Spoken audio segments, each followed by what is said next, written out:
Hey friend, welcome back. It is part 2 in our 5-week savings series all about food and groceries. So in this episode today, I am going to talk about the one hack that can save you so much money each and every month going forward. If you have not subscribed yet, make sure you do so that you don't miss any of the rest of the series coming up the next 3 weeks. And I will link last week's if you missed part 1. Make sure you go back and check on that, as I want you to save the most amount of money on your monthly food and groceries as possible. So I'm so excited that you're here with me today. Let's dive right on in. So I'm going to share an easy hack that I use to save so much money on groceries, and make sure you stay all the way to the end, because all the way through, I'm also going to be giving you some easy ways to use this hack in your favor to save more money, the most amount of money possible, and to make the best decisions for your family. So what is this hack that I'm talking about? The hack is all month long, save all of your receipts that are related to food and groceries and analyze them at the end of the month.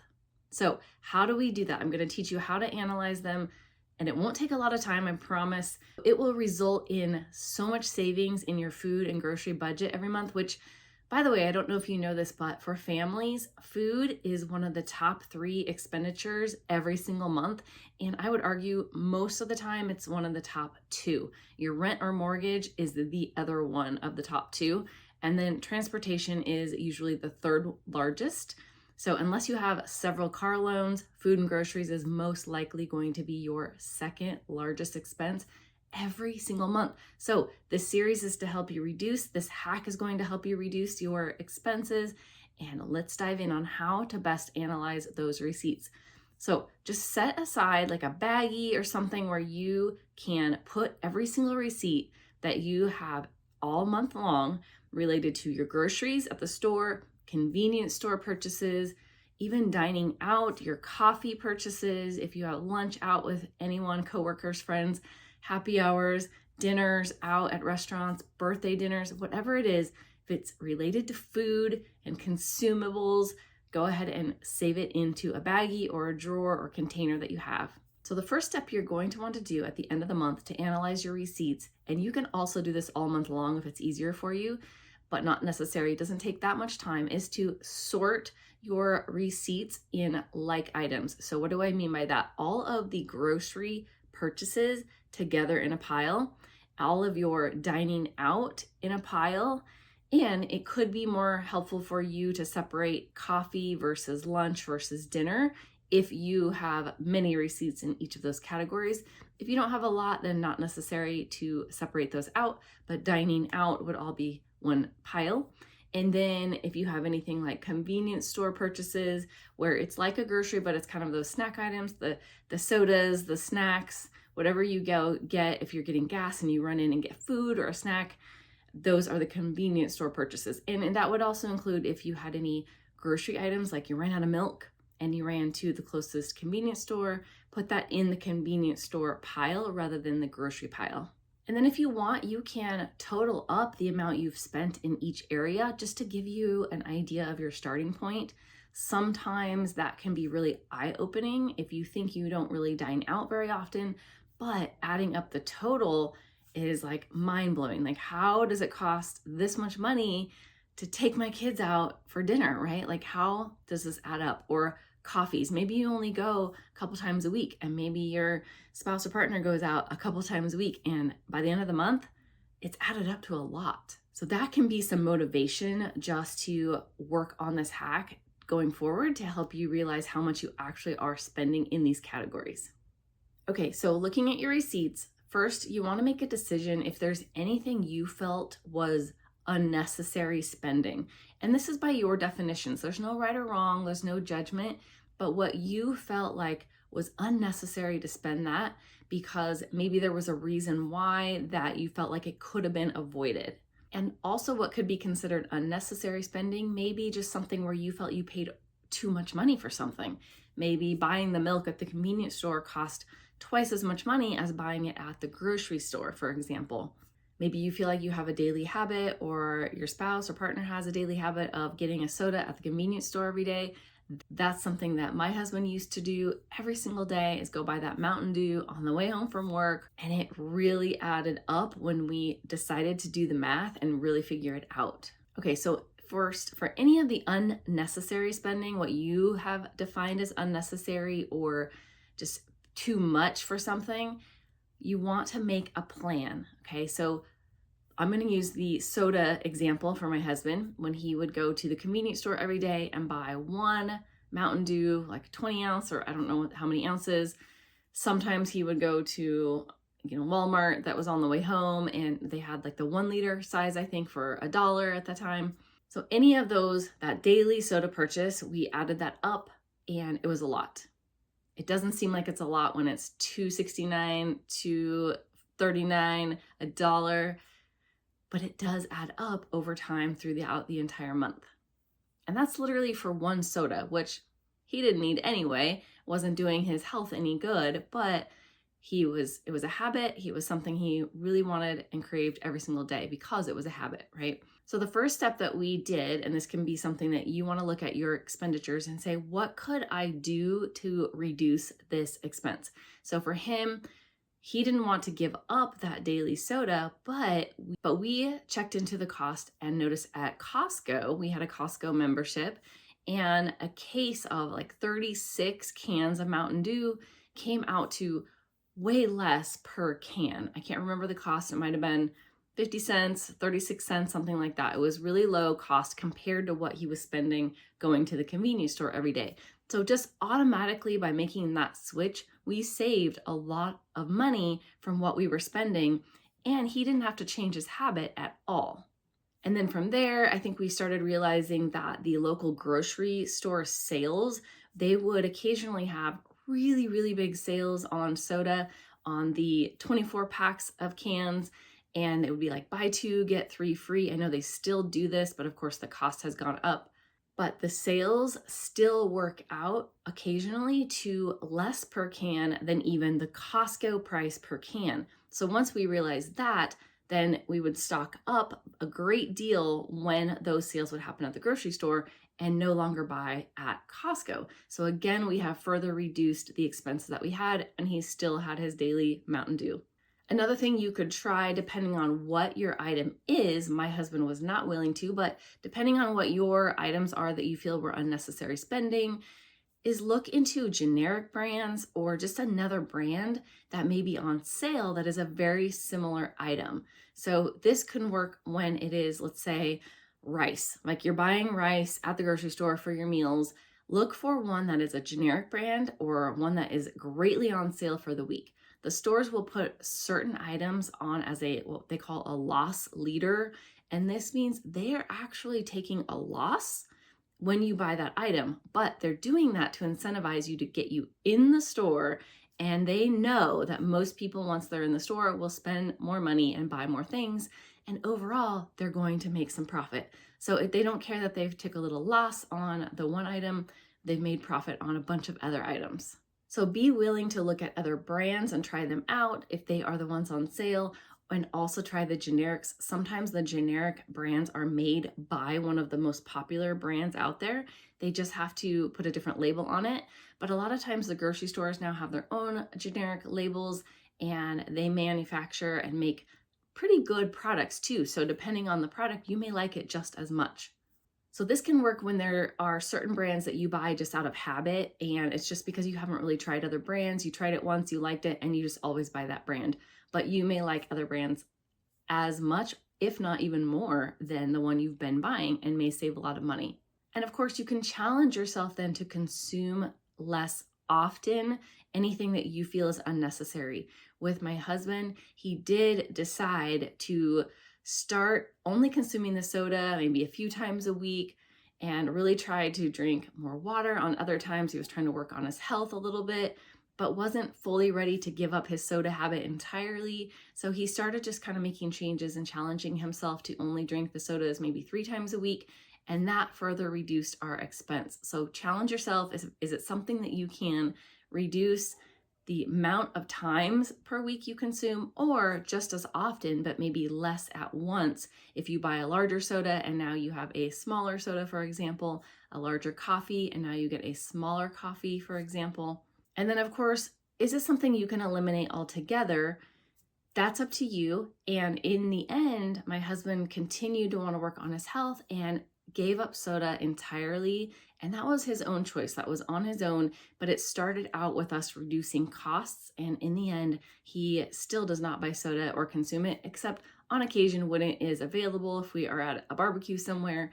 But overall, we don't tend to purchase it anymore, and he rarely consumes it. So take it a one step further. If you decide to do a challenge, just challenge yourself to go without it for a week or a month and put that money that you save toward one of your biggest financial goals that you are working on right now. If that's an extra addition to your snowball payment on eliminating debt, if that's additional savings, whatever it is you're working on, your financial goal, use that money, do a week challenge or a month challenge, see if you can do that. Start with a week. If you do that successfully, then next time do a month and put that money, add it up, actually total it up so you can see what benefit you've created for your family and that you have put towards your goal. So much more progress towards your financial goals by this one hack. Okay, and then anything that is a convenience cost, so convenience store purchases, dining out, that is convenience, right? Unless it's like a birthday celebration that you've been intentional, and your receipts will tell you, you'll be able to look through and see that. But anything that is more for like convenience, just didn't feel like cooking, ran out of milk, we weren't prepared for something, there was an item we were missing for a meal, whatever that convenience is, look through those and identify the reasons behind those purchases. So if it is a convenience purchase, there's a reason. It is because you ran out of something, as I mentioned. It is because it was the closest store to you on the way home and you wanted it right now.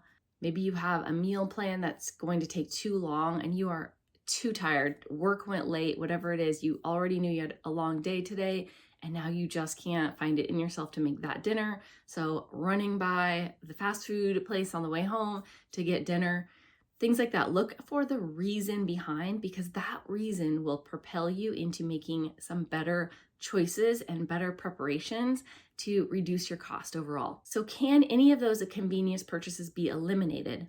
For example, would meal planning on the weekend for the week ahead save you time and money?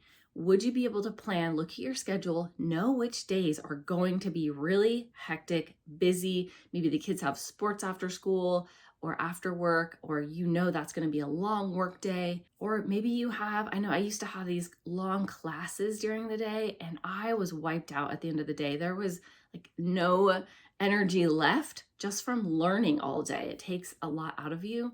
So whatever the reason is, plan ahead and look at your daily schedule. Plan very simple, fast, easy to prepare meals on those busy nights. Make it easy with side dishes. Side dishes can be a piece of fruit, for example. If you already have oranges, apples, bananas, that's a great side dish. Don't feel like you have to go and prepare rice dishes and potato dishes and garlic bread or whatever it is you do on the side. Find something simple. Plan simple meals on those busy days, and it will keep you on track with the meals you have planned for the evening. Also, see if there's any prep you can do on the weekend prior to the week ahead. If you are going to have some busy days and you need lunches ready to go, you need to not be having to prepare lunches in the morning because your morning's going to be busy, then have your cut up veggies and fruits ready to go and bagged up and ready to take. Have salads prepared or anything that you can grab and go. Have it ready to go, prepared on the weekend ahead. That will help you stay on track as well. And then because you're meal planning, right then and there, verify that you have all of the ingredients that you want to make each of those meals or something that would substitute. So you're not left making dinner one night and you realize you have run out of something. You thought you had it on hand. That has happened to me so many times. So plan ahead for the ingredients and go and just double check that you have those. All right, and then the last tip as you're analyzing your receipts is to look for those items that cost the most. What are the items that are really expensive? Just go down the price column on the receipt and just spot stuff that is expensive. And then what are those items? So ask yourself, are those items that you could make from scratch and save a lot of money? And I don't mean trying to do all of them at once. I mean, pick one item that you can research, find some recipes that seem simple enough. Challenge yourself in a month to just make one thing from scratch.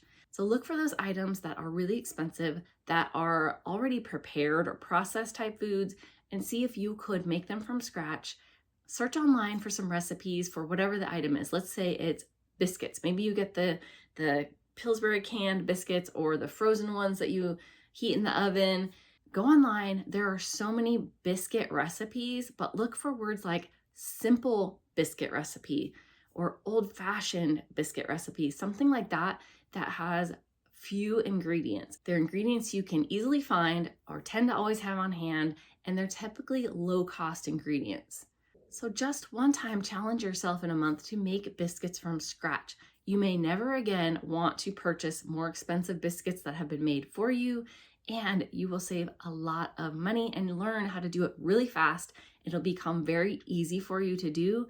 And then next month, challenge yourself to find another one. So by scanning the prices on the receipts, just find something that does cost a good amount of money, but that you tend to make often. Because if you make it at least a few times a month, it's going to save you money because you're going to make it low cost over and over and over. So it will keep on saving you money over the long haul.